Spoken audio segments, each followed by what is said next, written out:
Olá, pessoal! Esta é a nossa aula 12 do curso de Direito Comercial, em que nós encerramos o tema das sociedades anônimas, agora estudando os órgãos societários, os órgãos que compõem as sociedades anônimas. No nosso curso, nós falamos de vários tipos societários e vimos que os dois mais comuns são a limitada e a sociedade anônima. Vimos que as sociedades limitadas são mais adequadas para empreendimentos de pequeno e médio porte, e as sociedades anônimas para empreendimentos de médio e grande porte. Além das diferenças que nós vimos a respeito de composição do capital, de responsabilidade dos sócios e de como se dá o ingresso e a saída dos sócios dos quadros societários, os quadros da sociedade anônima e da limitada, nós também vamos começar a ver aqui agora, nesta aula, algumas diferenças no que diz respeito às estruturas básicas dessas duas sociedades. E nós vamos ver, então, que a estrutura das companhias, das sociedades anônimas, é mais complexa. Então, a lei, quando trata das SA, traz uma série de requisitos que não traz para sociedades limitadas. O que nós vamos ver aqui é que a estrutura básica da sociedade é livre. Então, aqui no desenho aqui que você pode olhar no lado, você pode ver aqui que a forma da sociedade é livre. Então, se a sociedade vai ter um departamento jurídico ou não, se vai ter um departamento contábil ou não, financeiro, se vai ter um setor de vendas, se vai ter um setor de comunicação, como que a sociedade vai se estruturar, isso é definido pelo próprio estatuto. Cada sociedade se organiza de acordo com seus interesses, de acordo com as suas necessidades, de acordo com as características das atividades que exerce. No entanto, no nível de cúpula, no ápice aqui da estrutura organizacional, eu estou olhando aqui para um organograma, uma hierarquia, né? No ápice dessa estrutura, os órgãos de cúpula precisam seguir uma estrutura fixa estabelecida pela lei. Então, estes são os órgãos que são responsáveis pelas decisões estratégicas, pelas decisões de maior nível, e por isso são órgãos que acabam tendo maior relevância, já que tratam dos assuntos mais importantes da sociedade. Não tanto das questões, não só aqui nas questões de administração, então a diretoria que vai fazer a gestão da sociedade, mas também aqui a Assembleia Geral, que reúne os acionistas, o Conselho Fiscal, que faz a fiscalização, e o Conselho de Administração, que faz aqui a ponte entre a Assembleia Geral e a diretoria, também tomando decisões estratégicas, decisões relevantes para a sociedade. Então, para você ter bastante tranquilidade com essa parte inicial da aula, lembre-se disso. A estrutura da sociedade como um todo é definida pelo próprio estatuto, mas os órgãos de cúpula, os órgãos do topo, precisam seguir aqui uma estrutura fixada, estabelecida na lei. A lei vai trazer aqui um quadro geral, uma regra geral de como isso funciona, e aí o estatuto depois pode estabelecer algumas particularidades, algumas especificidades, mas tem que construir a partir do que está definido na lei em relação a esses órgãos aqui. Tudo bem? Então, nesta aula, nós vamos ver um pouquinho sobre cada um deles, como eles funcionam, começando por falar da Assembleia Geral, um tema que nós já discutimos quando falamos da deliberação dos sócios lá na Sociedade Limitada. Então, o tempo todo eu vou fazer referência àquela matéria e você pode ver aí que tem muita questão, muitas coisas que são semelhantes e você pode acabar assistindo aquela aula de novo para tirar alguma dúvida se você ainda tiver alguma confusão aí nesse ponto. Tudo bem? Então vamos começar vendo como funciona a Assembleia Geral. A Assembleia Geral é o órgão máximo de deliberação da sociedade anônima. Por que isso? Porque a Assembleia Geral justamente reúne os acionistas. Você viu que os acionistas são nada mais, nada menos que os sócios da companhia e, portanto, a gente pode dizer aqui, em linhas gerais, os donos da companhia. Então, todos os acionistas vão formar esse colegiado enorme de centenas de pessoas, né? Enfim, dependendo do tamanho da empresa, pode chegar aí a números muito grandes, né? E aí, todos esses acionistas fazem parte da Assembleia Geral, aqueles que têm direito a voto e aqueles que não têm direito a voto. Né? Você sabe que os acionistas, a gente já estudou isso na aula passada, a gente tem acionistas que têm ações ordinárias e, portanto, têm direito a voto, e acionistas preferencialistas, que têm ações preferenciais, geralmente não têm direito a voto, mas todos eles fazem parte da Assembleia Geral. A diferença é que aqueles que não votam não podem influenciar a tomada de decisões, mas podem participar da Assembleia, podem enfim, fazer parte aí das discussões, mas não podem na hora de votar, na hora de decidir, não votam, certo? Mas, de qualquer forma, a Assembleia Geral como um todo, ela acaba tendo grandes poderes para tratar de praticamente qualquer assunto, justamente porque são aí os acionistas que estão no topo da hierarquia da sociedade. Normalmente, a Assembleia Geral, como é bastante difícil, bastante complicado reuni-la, ela geralmente é convocada nos casos em que a lei faz com que essa reunião seja obrigatória, né? A gente tem aqui aquelas duas situações, que a gente já vai falar daqui a pouco, da Assembleia Geral ordinária e da Assembleia Geral extraordinária. Mas, de qualquer forma, o que você precisa lembrar, antes da gente falar desse detalhe, é de que os temas que são de competência desta Assembleia Geral têm caráter estratégico e envolvem justamente as decisões mais importantes para o funcionamento da sociedade e que têm impactos, inclusive, na sua estrutura jurídica. A gente pode aqui citar como exemplos decisões como reformar o estatuto, eleger ou destituir, né, retirar os administradores, tomar contas, autorizar a emissão de valores mobiliários, inclusive as ações, autorizar falência. Então a gente vai ver, inclusive, na aula sobre falência, nós vamos voltar a este assunto, que é possível pedir a própria falência, existe o sistema da autofalência, então é a Assembleia Geral que autoriza a pedir a própria falência, suspender direitos do acionista, se for o caso, né, nas hipóteses previstas na lei, decidir sobre avaliação de bens, decidir sobre transformação, fusão, incorporação e cisão, outros temas que nós vamos voltar na aula da semana que vem. Enfim, você pode perceber então que são decisões muito importantes e que precisam ser tomadas pelos donos aí da empresa, que são os acionistas, reunidos em assembleia. Assim como acontece no caso das limitadas, nós temos a Assembleia Geral Ordinária e nós temos a Assembleia Geral Extraordinária. A Assembleia Geral Ordinária é aquela que acontece anualmente e trata de questões que precisam ser tomadas com certa periodicidade, com certa frequência. Então, são decisões que envolvem três temas principais aqui: tomar as contas dos administradores, examinar e discutir as demonstrações financeiras, né, votando se aprovam ou não, né, enfim, vão aprovar as contas, é o que vai ser a decisão da Assembleia, deliberar sobre o lucro líquido e a distribuição dos dividendos e, por fim, eleger os administradores e os conselheiros fiscais. Nós vamos falar dos administradores, né, que são aqui os diretores e membros do conselho de administração e conselhos fiscais, né? Sendo que no caso dos diretores a gente vai ver aqui que eles podem ser indicados pela Assembleia Geral ou pelo Conselho de Administração. Mas já vamos entrar nesse detalhe. De qualquer forma, é importante você lembrar que a Assembleia Geral Ordinária ela tem que acontecer então uma vez por ano.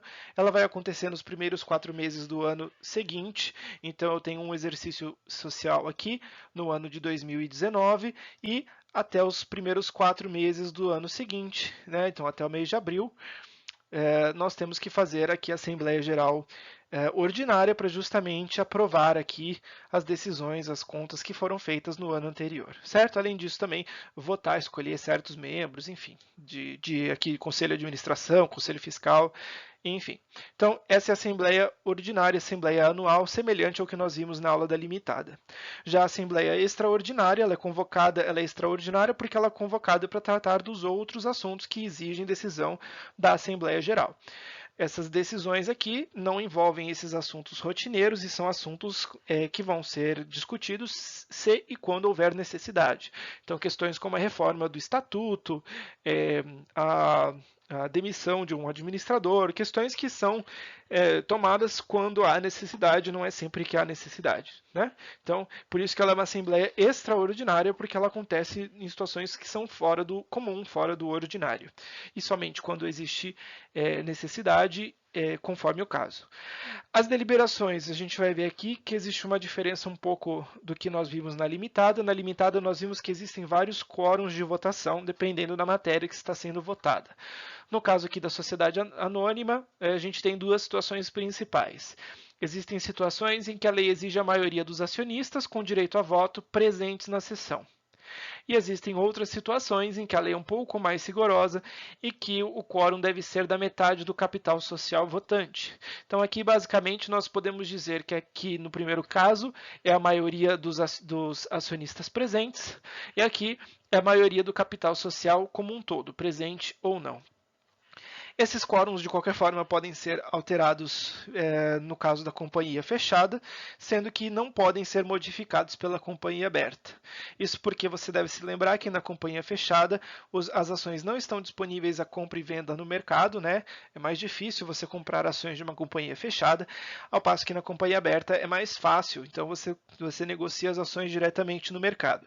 Justamente por conta dessa diferença, a lei permite que o estatuto da fechada mude um pouquinho as regras para adequar as regras às necessidades da empresa, né, no que diz respeito aqui aos quórums de votação, mas não pode mudar as regras na companhia aberta, justamente porque é uma companhia que acaba atraindo mais pessoas de fora, mais acionistas de fora. Tudo bem? Por causa dessa facilidade de comprar e vender ações. Então, aqui nós vimos as grandes diferenças entre as assembleias e como é que funciona a questão do quórum de votação. Nós vamos agora ver como que esta assembleia vai ser reunida, como que se dá a convocação da assembleia. A ideia aqui da convocação é viabilizar a presença da maior quantidade possível de sócios na Assembleia, ou que pelo menos eles tenham conhecimento de que existe uma discussão, uma votação, e de que a presença deles é relevante. Então, por isso, a lei traz uma série de rigores, de requisitos, de procedimentos que devem ser tomados para garantir a publicidade da Assembleia. A Assembleia tem que ser uma reunião pública e não pode ser uma reunião fechada, escondida, secreta. Então, é preciso que as pessoas saibam que a Assembleia está acontecendo e quais são os temas que estão sendo discutidos na Assembleia. A Assembleia não pode tratar de nenhum tema que não estava descrito na convocação. É mais ou menos assim, eu estou reunindo pessoas para discutir um assunto. Eu não posso te chamar para uma reunião, para você participar de uma reunião comigo, e aí eu estou discutindo um assunto que eu não anunciei que ia ter naquela reunião. Quer dizer, aí eu não te dei a oportunidade de se preparar para a reunião, eu não te dei a oportunidade de estudar aquele assunto, e aí eu pego você de surpresa para tratar daquele tema. Logicamente, eu posso te manipular fazendo isso, né?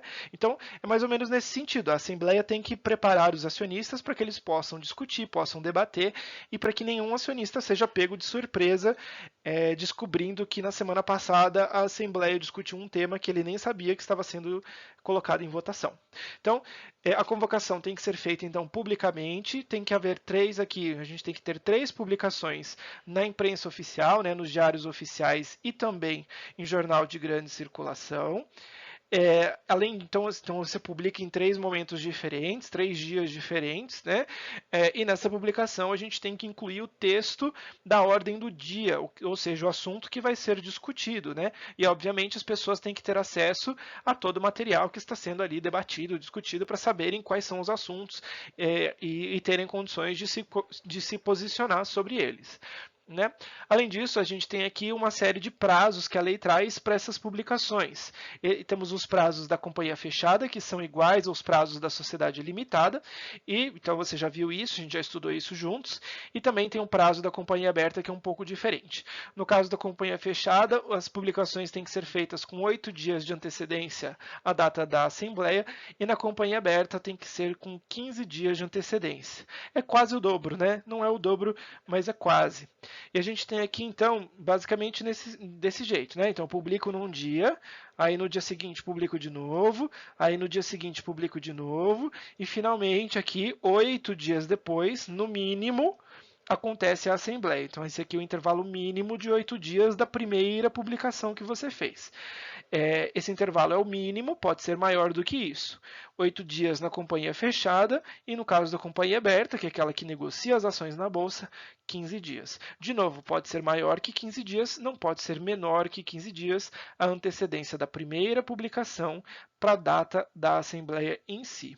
Tudo bem? Aí, olha só, vamos ver.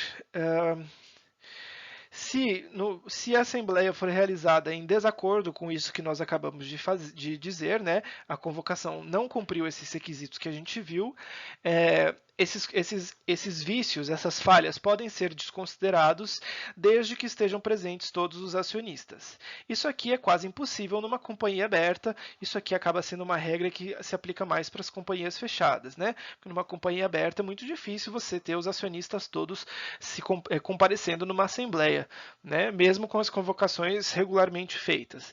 Então aqui é uma regra que se aplica mais às fechadas. De qualquer forma, então é isso. Se a convocação não cumpriu os requisitos da lei, e todos os acionistas ainda assim estiveram presentes, tiveram ciência da Assembleia, então aí não tem nenhum prejuízo. Tudo bem? Sem prejuízo, sem dano, então não existe aqui a irregularidade. No geral, para que a gente possa instalar a Assembleia e começar a Assembleia, as discussões daquele dia, nós precisamos ter presentes aqui 1/4 do capital social. Então, temos que reunir acionistas que, em conjunto, tenham um conjunto aí de ações, uma quantidade de ações que somem aí 1/4 do capital social, pelo menos, para começar os trabalhos da Assembleia. Se aquele capital social não estiver presente, então a Assembleia não vai funcionar em primeira convocação e será convocada uma segunda Assembleia, seguindo aqui os mesmos prazos as mesmas regras de publicação. Sendo que aqui, olha só, você pode perceber que no caso da limitada o critério é um pouco diferente, né? A gente viu que para a companhia se exige a presença de 1/4 do capital e para a limitada 3/4. Isso porque é aquilo, é muito mais fácil reunir 1/4 do capital social melhor, 3/4 do capital social da limitada do que 1/4 do capital da sociedade anônima. É muito mais difícil reunir uma quantidade grande de acionistas na Assembleia. Por isso que a lei trouxe um quórum menor aqui de instalação para a sociedade anônima. E aí, se não tiver um número suficiente de pessoas, vamos para uma segunda convocação. A Assembleia é convocada uma segunda vez, e aí, nesta segunda vez, a Assembleia vai funcionar e vai tomar as suas decisões, presentes qualquer que seja o número de votantes. Tudo bem? Então, nessa segunda convocação, a questão vai ser votada aqui com a maioria com uma quantidade qualquer aí de membros que estiver presente. Mas, de qualquer forma, tivemos aí 2 convocações, então as pessoas tiveram a oportunidade de estar presentes e de discutir na Assembleia. Né? Uma vez instalada a Assembleia, deve ser assinado o livro de presença por todos que comparecerem, inclusive aí para registrar a presença dos membros e quem esteve, quantas pessoas estiveram lá presentes, e também vai ser composta a mesa para realizar os trabalhos. Na sequência, podem ser iniciadas as discussões e depois vai se formalizar uma ata com as decisões que foram tomadas e, enfim, aquilo vai também ser registrado na junta comercial, da maneira como a gente viu também no caso da limitada. Então, nesse ponto não é diferente. Tudo bem? Então, é assim que funciona a Assembleia Geral, ordinária e extraordinária. Vamos agora ver como que funciona na sociedade anônima o Conselho de Administração. A existência do Conselho de Administração, como nós podemos ver aqui, é obrigatória somente nas companhias abertas, ou seja, aquelas que negociam suas ações na Bolsa. O que é o Conselho de Administração? O Conselho de Administração será um órgão intermediário entre a Assembleia Geral, que está ali na ponta da estrutura hierárquica da companhia, e lá mais embaixo, a diretoria. Então, a diretoria que é onde estão os administradores propriamente ditos da empresa. Entre a diretoria e a Assembleia Geral, nós vamos ter então o Conselho de Administração. O Conselho de Administração ele serve para fazer essa ponte aqui e ele vai receber ele vai se colocando no meio entre a Assembleia Geral e a diretoria, o Conselho de Administração acaba então por assumir algumas responsabilidades que seriam da Assembleia Geral e, de certa forma, o que o Conselho de Administração faz é facilitar a tomada de decisões, já que a Assembleia Geral reúne muita gente, muitos acionistas. Então, o Conselho de Administração é composto por pessoas que já têm maior experiência no mercado, pessoas que já estão aí num ponto mais avançado da sua carreira e que têm maior conhecimento técnico para tomar decisões estratégicas da empresa. Então, o Conselho de Administração acaba fazendo as funções da Assembleia Geral com maior frequência, com mais possibilidade de discutir aqueles temas, e aí a Assembleia Geral, de novo, só é convocada nas situações em que é imprescindível, é totalmente necessário por uma questão de disposição da lei, porque a lei faz obrigatória a reunião da Assembleia Geral. Mas quem tem visão da empresa, quem tem como tomar decisões de mais longo prazo, quem acaba tendo condições de discutir a estratégia da empresa é o Conselho de Administração. Então esse conselho acaba fazendo essa função de ser um órgão deliberativo que toma decisões, mas que tem também uma questão técnica de conhecimento para orientar os trabalhos da diretoria. E a diretoria depois vai executar essas determinações, sejam as determinações diretas da Assembleia Geral, sejam as determinações aqui do Conselho de Administração, que está nessa posição intermediária. Então, vamos ver aqui, ó. O Conselho de Administração é um órgão colegiado, então as decisões são tomadas num coletivo, num grupo de pessoas, de conselheiros, e justamente tratam de questões relacionadas à gestão dos negócios da companhia, assumindo parte da competência que seria da Assembleia Geral. Esse conselho é composto por pelo menos 3 membros, que são eleitos pela Assembleia Geral, então os conselheiros aqui são representantes dos acionistas, representantes da Assembleia Geral, podendo ser retirados também a qualquer tempo. O estatuto deve estabelecer um número mínimo de conselheiros, né? Sendo que o número de conselheiros, né? Sendo que a lei estabelece aqui um número mínimo de 3, mas o estatuto pode estabelecer um número diferente, e também o estatuto deve estabelecer aqui os critérios de escolha e substituição da pessoa que vai presidir o conselho. E, né? Também é assunto definido pelo estatuto o modo de substituição dos conselheiros e o prazo dos seus mandatos, da sua gestão, que não pode ser superior a 3 anos, mas de qualquer forma é permitida a sua reeleição. As normas sobre a convocação, instalação e funcionamento do Conselho Fiscal também são definidos pelo estatuto. E o Conselho Fiscal, olha que interessante, ele delibera também por maioria de votos, mas outro tema que pode ser definido pelo Estatuto é a presença de um quórum qualificado. Então você vê que esses órgãos todos que a gente está estudando, a lei, na verdade, ela está trazendo regras gerais, mas você vê que o Estatuto tem bastante também autonomia para modificar e para estabelecer regras mais específicas, né? Então aqui o conselho vai votar com maioria de votos, então digamos que nós temos 3 conselheiros, precisamos do voto de 2 conselheiros para tomar uma decisão, ou então aqui, dependendo da quantidade de conselheiros e dos critérios estabelecidos pelo estatuto, esse quórum pode ser diferente, né? É possível haver representantes dos empregados, então os empregados também vão ter um conselheiro lá que vai representar que vai ser representante dos empregados, eleito pelos empregados, e a gente também vai ver no slide seguinte que a própria diretoria também pode ter membros dentro do conselho de administração. Até 2001, a lei exigia que os conselheiros fossem acionistas, e hoje essa exigência não está mais prevista na lei, então não é mais necessário. Tudo bem? Então, essa é a visão geral do Conselho de Administração, esse órgão que exerce essa função intermediária e que acaba também tomando as principais decisões da gestão da empresa, representando a Assembleia Geral. Vamos ver como funciona a diretoria. Os membros da diretoria são aqueles que propriamente exercem as funções de administração da companhia. Então, os administradores da companhia são os seus diretores. Aqui que nós vemos aquelas siglas, né? Temos o CEO, Chief Executive Officer, temos o CFO, são essas pessoas que exercem então o cargo de diretoria, de chefia, são os administradores da empresa. Nós vimos que nas sociedades limitadas bastava ser uma pessoa física, né? Aqui, no caso da sociedade anônima, o diretor também tem que ser pessoa física, mas a sociedade anônima tem que ter pelo menos 2 diretores, podendo ter mais diretores de acordo com as regras do estatuto. E o estatuto também vai diferenciar aqui as atribuições, as tarefas dos diretores. O que faz então a diretoria? A diretoria é o órgão de representação legal da companhia, então para os assuntos jurídicos é a diretoria que vai representar a empresa, né? Também vai ser o órgão responsável pela execução das decisões que foram tomadas pela Assembleia Geral ou, quando não foram tomadas pela Assembleia, as decisões do Conselho de Administração. A diretoria é formada pelos diretores, que são os executivos da companhia que executam os seus negócios no dia a dia, os seus negócios diários. O que o Estatuto pode trazer a respeito dos diretores? O Estatuto pode prever o número de membros, nunca inferior a 2, a duração do mandato desses membros, que também não pode ser superior a 3 anos, a mesma coisa que a gente viu, né, em relação ao Conselho de Administração, o modo de substituição dos diretores, né, que eles podem ser também trocados eventualmente, e as atribuições e poderes de cada diretor. Se houver um conselho de administração, você viu comigo agora há pouco que a existência de um conselho de administração é necessária somente nas empresas que são abertas, né? Mas se houver conselho de administração, os diretores são eleitos pelo conselho. Se não houver conselho de administração, eles são eleitos pela Assembleia Geral.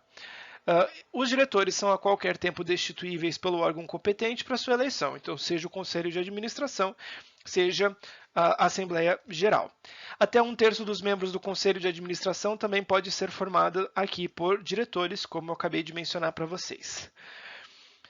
E por fim, aqui o Estatuto pode definir qual dos diretores vai fazer a representação legal da companhia, e se não houver previsão nesse sentido, então todos, né, cada um representará, qualquer um dos diretores representará a companhia. Então, nós vimos mais uma vez aqui que a Assembleia Geral é o órgão máximo, entre a diretoria é o órgão de administração, de gestão, e entre a diretoria e a Assembleia Geral a gente tem o Conselho de Administração, e o Conselho de Administração que é o órgão que propriamente toma as decisões estratégicas da empresa.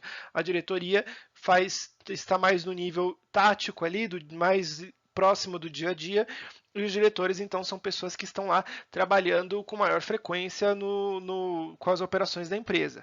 O conselho de administração geralmente é formado por pessoas que têm bastante conhecimento, bastante prestígio, mas que não estão o tempo todo ali dedicados a trabalhar com aquela empresa. Muitas vezes as pessoas que são membros de um conselho de administração são membros de outros tantos, de outras várias empresas, né? Diferente aqui dos diretores, que costumam ser pessoas que estão ali dedicadas exclusivamente a cuidar do dia a dia da empresa, pessoas que vão receber altos salários, mas que também vão ter que trabalhar muito, estar muito dedicados ali no dia a dia da empresa e não tem outras atividades fora dali, praticamente, né? Não tem outras atividades com outras empresas, pelo menos.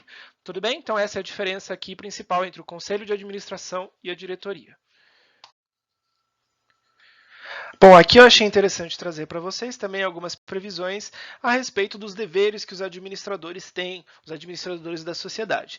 Então, temos aqui uma série de deveres, lógico que isso aqui não esgota esse assunto, mas de qualquer forma para você ter uma noção de quais são os principais deveres dos administradores. Então, temos aqui o dever de diligência, que envolve basicamente o desempenho das funções do trabalho, do diretor, do gestor. Ele tem que cuidar, olha que interessante aqui o jeito que a lei coloca, né? Ele tem que desempenhar as suas atribuições como se estivesse administrando os seus próprios negócios, né? Então é aquela coisa, cuide da empresa como se ela fosse sua, certo? Além disso, ele tem o dever de lealdade, que é o dever de não usar em proveito próprio ou de terceiro ou de alguma outra pessoa informação pertinente aos planos ou ao interesse da companhia. Então a ideia é basicamente que se você ocupa um cargo alto de administração, você vai ter acesso, em razão desse cargo, a uma série de informações, de decisões que foram tomadas e que são muito importantes e que não podem ser divulgadas aí para concorrência, para outras pessoas. Enfim, você não pode usar essa posição de privilégio, de conhecimentos privilegiados para prejudicar a empresa e para ter proveito próprio. Tudo bem? Então, a empresa vai fazendo uma operação que você sabe que é importante, que tem impacto no valor das ações e coisas assim, e aí você vai vazar essa informação para alguém, enfim, não pode fazer isso. E por fim, também existe aqui o dever de informar, então é importante, assim que o administrador tiver conhecimento de fatos que sejam relevantes para a Bolsa de Valores, né, para os investidores em geral, e para os próprios acionistas, os próprios sócios, para a sociedade como um todo, o administrador tem como dever de informar imediatamente a ocorrência desse fato relevante, que possa influir de modo razoável, de modo ponderável, de modo importante aqui na decisão dos investidores no mercado de vender ou comprar as ações, os valores mobiliários de emissão da companhia.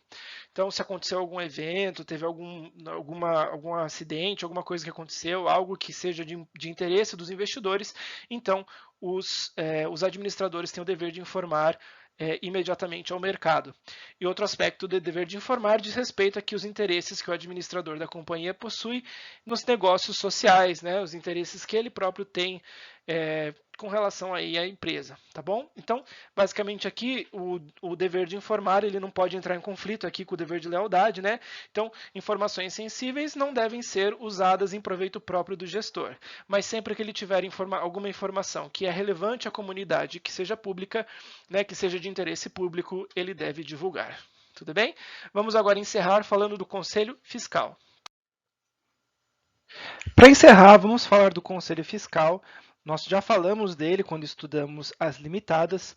O Conselho Fiscal é um órgão de controle interno. Então, você lembrou de Conselho Fiscal, lembre-se de controle interno.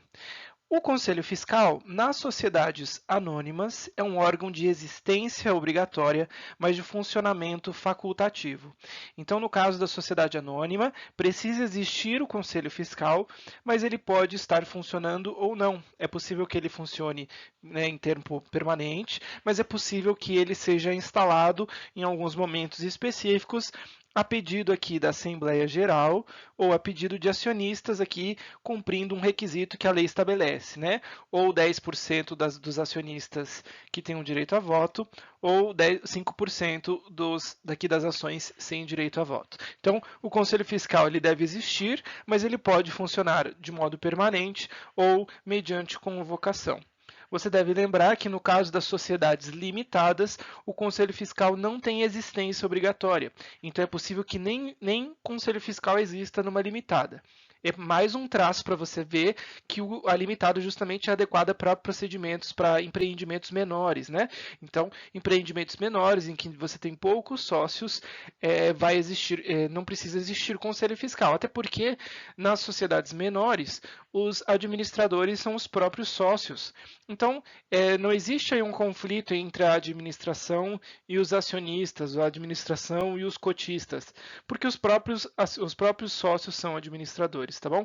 Aqui o Conselho Fiscal se torna importante quando os acionistas não são totalmente representados pelos seus administradores. Então, eles precisam que alguém controle o trabalho dos seus administradores para saber se houve fraude, se houve negligência, se houve alguma, enfim, se o desempenho está sendo bom ou não. Enfim, né, para entender o funcionamento da empresa e entender qual é o papel dos administradores nesse contexto todo. O mandato do Conselho Fiscal, né, dos conselheiros fiscais, dura até a próxima AGO, que vai elegê-los. Então você se lembra aí que a AGO ela tem a função de aprovar as contas, mas também tem função de eleger tanto os membros do Conselho Fiscal quanto os membros do Conselho de Administração. E esses membros aqui vão ter um mandato que é fixo e podendo ser reconduzido eventualmente. Por fim, a gente tem que considerar também que as regras do Conselho, o Conselho Fiscal tem algumas regras importantes que vão objetivar aí justamente garantir a independência do Conselho Fiscal perante a sociedade. Então, a gente tem aqui regras específicas para garantir que o Conselho Fiscal é composto de pessoas que têm conhecimento técnico e que também não tem nenhum impedimento de ordem pessoal ou enfim, de algum interesse específico com a gestão da sociedade. Então, olha só, o conselheiro tem que ser pessoa natural, pessoa física, residente no Brasil, que tenha um diploma em curso de nível universitário ou então experiência anterior, tem que não pode ser eleito para o Conselho Fiscal a pessoa que é inelegível para os cargos de administração da sociedade, né? Então são as pessoas indicadas no artigo 147 da lei das sociedades anônimas, né? Também não podem ser membros os empregados da companhia ou de uma empresa por ela controlada, porque também o empregado ele acaba tendo receio, né? Ele tem que manter o emprego dele, então não vai ter autonomia para dar um parecer contra os administradores que também são seus chefes, né? E também não pode ser membro do conselho, cônjuge ou parente até o terceiro grau do administrador daquela empresa. Tudo bem? Porque justamente são pessoas que mantêm um laço próximo, afetivo e podem inclusive servir aí de fachada. Tudo bem? Eu coloco um cônjuge, coloco um parente, que são pessoas que podem trabalhar em meu nome, né? O famoso laranja. Então, por conta disso, nós procuramos adotar essas regras aqui que visam então garantir uma independência do Conselho Fiscal. Tudo bem? Então, com isso, nós terminamos o estudo do Conselho Fiscal e terminamos também o estudo dos órgãos societários. Vimos nessa aula que a organização da sociedade anônima é mais complexo que o das sociedades limitadas, e isso é mais uma justificativa para diferenciar esses dois tipos de sociedades e para mostrar para você que as sociedades limitadas são adequadas para empreendimentos menores e a sociedade anônima também, geralmente, é adequada para empreendimentos maiores. Se você ficou com alguma dúvida, quiser comentar comentar alguma coisa, deixa aqui nesse vídeo, então pode me escrever um e-mail. Na próxima aula a gente vai retomar aqui as nossas discussões, vendo as operações societárias, e aí a gente ruma para o final do curso, tá bom? Então muito obrigado por ter assistido até o fim e até ao nosso próximo vídeo.